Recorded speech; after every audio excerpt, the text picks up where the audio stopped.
안녕하세요 여러분. 이번 시간에는 프론트엔드 부분에 액추에이터 제어 UI를 구현해 볼 거고요. 학습 목표는 다음과 같습니다. 첫 번째는 홈뷰에 액추에이터 제어 패널을 추가하고, 두 번째는 펜, 펌프, LED와 같은 온오프 토글 버튼을 구현할 겁니다. 자, 그 다음에 자동 스위치에 해당하는 부분과 수동 스위치에 해당하는 부분이 구현되고, 그 다음에 백엔드 API 호출을 통해서 제어 명령을 전송하고 socket.io로 실시간 액추에이터 상태를 업데이트 시켜보도록 하겠습니다.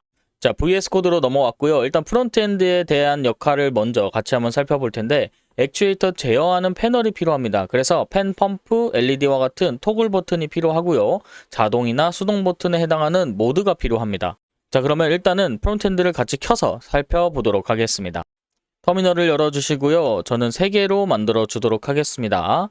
이렇게 해서 총 3개가 만들어지고, 첫 번째 해당하는 부분은 백엔드가 되겠습니다. 백엔드 npm run dev를 통해서 실행시켜 주고요. 두 번째는 IoT 서버를 실행시켜 주도록 하겠습니다. 자, 세 번째는 프론트엔드 부분을 실행시켜 주도록 하겠습니다. 자, 그러면 정상적으로 모두 다 실행되고 연결된 걸 확인했습니다. 자, 그러면 로컬호스트 5173으로 넘어가 보도록 하겠습니다. 자, 여러분들 다음과 같은 화면이 나오게 될 거고요. 여기서 이러한 화면을 통해서 저희가 이전 시간에 소켓 서버까지 연결을 해뒀죠. 그래서 하우스를 선택을 하게 되면 특정 하우스를 구독하게 되고, 하우스에 대한 데이터가 소켓 서버를 통해서 잘 업데이트 되는 걸 확인할 수 있습니다. 자, 그리고 이번 시간에 하게 될 내용 중에 디바이스 부분 옆에다가 액추에이터 제어 부분을 따로 만들 겁니다. 그 액추에이터 제어를 통해서 매뉴얼과 오토, 자동 모드, 수동 모드를 구분하고, 그 다음에 각각에 해당하는 센서들의 오토 모드와 매뉴얼 모드를 주고 제어를 하는 형식으로 진행을 해볼 겁니다. 또한 이 웹브라우저를 통해서 제어하는 부분은 이번 시간을 통해서 마무리하는 작업이 아닌 시작이라고 생각을 해주시면 되고요. 여기서 수많은 설정들과 값들이 조금씩 변경이 될 겁니다. 자, 그 부분 숙지하고 같이 한번 작성 진행해 보도록 하겠습니다. 자, 그러면 VS 코드로 다시 넘어왔고요. 제일 먼저 해줘야 될 게 있습니다. 터미널은 잠시 내려주고요. 홈뷰에서 저희가 프론트엔드를 확인을 했는데, 이제 백엔드 서버와 IoT 서버에 해당하는 부분들을 좀 수정이 필요합니다. 자, 그 부분들을 우선적으로 수정을 해줄 텐데, 첫 번째는 백엔드와 관련이 있는 앱.뷰 파일을 수정을 해주도록 하겠습니다. 자, 여기에 있는 앱.뷰 파일을 수정을 할 거고요. 밑으로 쭉 내려서 여기에 API라고 추가를 해주려고 합니다. 이제 API로 들어오는 모든 것들은 이제 하나의 형태로 구성을 해주기 위해서입니다. 이렇게 해서 API 형태로 만들어 주고요. 밑으로 쭉 내려서 여기 있는 저는 아이콘도 다 삭제해 주도록 하겠습니다. 자, 그 다음에 앱.뷰에서 이렇게 API로 바꿨으면은 이제 프론트엔드에 대한 요청을 바꿔야 됩니다. 왜냐하면 기존 프론트엔드는 /API가 아니라 그냥 유저 또는 하우스, 센서 이렇게 요청을 했기 때문입니다. 자, 그러면 프론트엔드의 엑시오스 부분으로 넘어가게 될 거고요. 엑시오스는 요청을 하는 하나의 관조자라고 보시면 됩니다. 여기서 엑시오스 요청을 보려면 플러그인에 엑시오스.js를 들어가게 되고요. 여기에 있는 기본 설정 값이 백엔드 값으로 되어 있는 겁니다.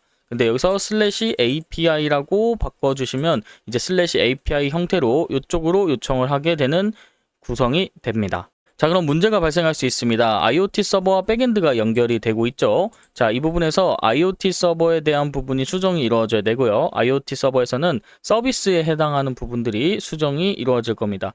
여기서 API 주소를 여기서 API로 바꿔주도록 할게요.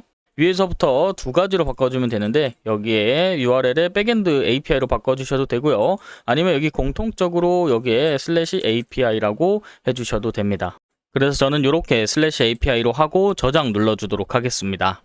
자, 그럼 이렇게 확인을 해볼 수 있습니다. 백엔드 서버와 IoT 서버가 연결이 잘 됐는지 확인하기 위해서 여기서 터미널을 열어보면 백엔드 서버 연결 실패가 나오죠. 왜냐하면 이렇게 해가지고 공통적으로 수정은 할 수 있으나 해당하는 부분들만은 수정하지 못합니다. 자, 그래서 이렇게 제거를 해준 상태에서 두 가지 부분에서만 이 /API를 넣어주도록 할 거고요. 노티피케이션 백엔드로 붙는 부분과 여기에 대한 체크 헬섬은 아니죠. 그 다음에 밑에 노티피 백엔드로 들어가는 부분 두 가지만 API로 해서 백엔드 서버와 연결되는 것까지 확인해 보겠습니다. 다음은 액추에이터 제어 부분이기 때문에 백엔드에 있는 파일로 넘어가도록 하겠습니다. 자, src로 들어왔고요. 그 다음 컴포지션 안에 액추에이터라고 있습니다. 자, 여기에서 우리가 볼 것은 서비스 영역의 액추에이터를 쭉 보고요. 쭉 올라가다 보면은 여기에 하드코딩 되어 있는 부분이 있습니다. 제어 명령 저장이라고 되어 있는 부분에 여기 execute라고 되어 있을 겁니다. 이 부분을 fending이라고 바꿔주도록 하고요. 특정 제어 명령이 일어났을 때 해당하는 값을 제어하겠다라는 뜻으로 받아주시면 되겠습니다. 자, 그 다음에 수정해야 될 것은 이제 화면에 대한 부분들이 수정이 이루어져야겠죠. 여기서 홈 뷰로 넘어가 보도록 하겠습니다. 여기에 있는 코드는 제가 가지고 오도록 하겠습니다. 자, 추가적인 부분 살펴볼 거고요. 엑시오스 라이벌이 추가됐고요. 두 번째는 get current instance 부분 추가됐습니다. 자, 추가 부분 확인해 보겠습니다. 액추에이터 제어 관련해 가지고 상태값 펜, 펌프, LED를 기본값으로 주고, 그 다음에 컨트롤 모드는 오토 값을 기본값으로 주고요. 여기에 소켓 인스턴스를 가지고 와서 특정 하우스, 그 다음에 하우스가 선택된 거, 그 다음에 여기선 센서 데이터들을 연결시켜주는 형태가 인스턴스를 추가해 줬습니다. 자, 다음 부분은 쭉 내려보면은 아래쪽에 액추에이터의 소켓 리스너 설정하는 부분과 마운트 부분에 액추에이터의 초기 상태값을 로드하는 부분이 있습니다. 자, 그 다음 언마운트를 통해서 이 연결 해제했던 걸 연결 해제하고 다시 한번 연결을 시킬 수 있는 상태로 만들어주는 부분들과 추가 액추에이터 제어 부분들이 들어가게 됩니다. 여기서는 소켓에 해당하는 걸 업데이트하기 위해서 각각의 상태 값들을 업데이트할 수 있도록 해뒀고요. 그 다음에 데이터를 이벤트 값으로 받기 위해서 하나의 형태를 제공해 줬습니다. 자, 그리고 로드를 하는 부분이 있습니다. 자, 이 부분은 액추에이터의 이닛 상태값, 지금 현재 상태값을 기준으로 모드가 설정되는 방식으로 구성을 했고요. 여기에 있는 로그들은 전체적으로 다 제거해 주도록 하겠습니다.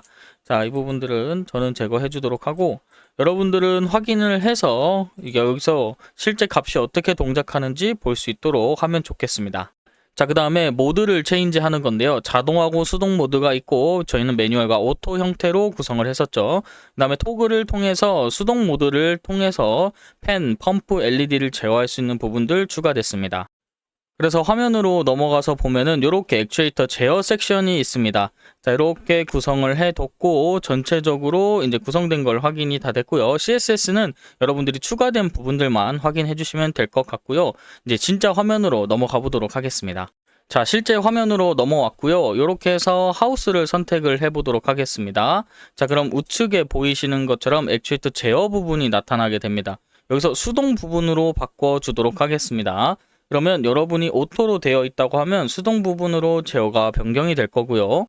여기서 처음에는 시간이 좀 걸릴 수 있습니다. 소켓 서버와 연결하고 특정 소켓 서버로 연결된 데이터가 전송이 돼야 되기 때문에 이런 식으로 들어오는 데까지는 시간이 좀 걸릴 수 있고, 여기서 LED를 한번 온 해보도록 하겠습니다. 지금은 온오프에 해당하는 부분들을 받지 못하고 있는데 온에 해당하는 걸 클릭을 해보면 여러분들의 LED가 켜지는 걸 확인할 수 있고요. 만약에 제대로 동작하지 않는다라고 하면은 제가 방법을 알려드리도록 하겠습니다. 우선은 확인을 해볼 수 있는 게 저희가 세 가지가 있습니다. 첫 번째는 백엔드 서버와 IoT 서버가 연결이 잘 되고 있는지, 그 다음에 IoT 서버와 특정 우리가 가지고 있는 키트 ESP32가 잘 통신되고 있는지가 중요합니다. 그리고 이 IoT 서버를 통해서 들어온 데이터가 백엔드를 통해서 프론트와 연결이 잘 되고 있는지 세 가지를 확인해 볼 수 있고요. 여기서 지금 데이터가 정상적으로 들어오는 형태가 아니면 여러분들의 해당하는 IoT 기기 있죠. ESP32를 한번 뺐다가 꽂아서 전원을 없애시켜 준 다음에 다시 한번 연결을 시켜보는 걸 추천드리도록 하겠습니다. 자, 그리고 여기서 확인을 해볼 수 있는데 IoT 서버 부분에서 여러분들이 제어 명령을 내렸을 때 ON 또는 OFF에 해당하는 내용을 내렸을 때 여기서 제대로 수행되는지 확인할 수 있고요. 그 다음 매뉴얼과 오토에 해당하는 부분들도 수행이 잘 되는지 확인해 보셔야 합니다. 그리고 백엔드로 넘어와서 확인해보면 특정 액추에이터에 대한 값이 상태값이 전송이 되면서 이 업데이트 알림을 수신하고 변경이 되는 걸 확인하고 실제 보드를 확인해보면 펜이 정상적으로 돌아가는 걸 확인할 수 있습니다. 자, 그러면 이번 시간은 이렇게 해가지고 전체적인 제어에 해당하는 부분까지 추가를 해줬고 서버와 연결하고 백엔드와 그 다음 IoT 서버가 연결됐고 그 다음에 추가적으로 ESP32와 특정 보드들이 연결된 걸 확인했습니다. 자, 이번 시간은 여기서 마무리하도록 할 텐데 지금 보면은 액추에이터 제어 부분이라든지 아니면 특정 우리가 오토와 매뉴얼 부분으로 바뀌는 부분들 전체적으로 좀 수정이 이루어질 겁니다. 자, 그 이유는 이전까지는 테스트를 위한 로직으로 동작을 했었습니다. 그래서 특정 펜, 펌프, LED와 같은 각각에 해당하는 내용들로 제어가 동작을 했었고, 근데 지금부터는 실제 동작하는 로직을 기반으로 동작을 할 거기 때문에 조인 구조와 여러분들만의 FK, PK 구조를 가지고 동작을 시켜보도록 하겠습니다. 자, 이번 시간은 여기서 마무리하도록 하겠습니다. 감사합니다.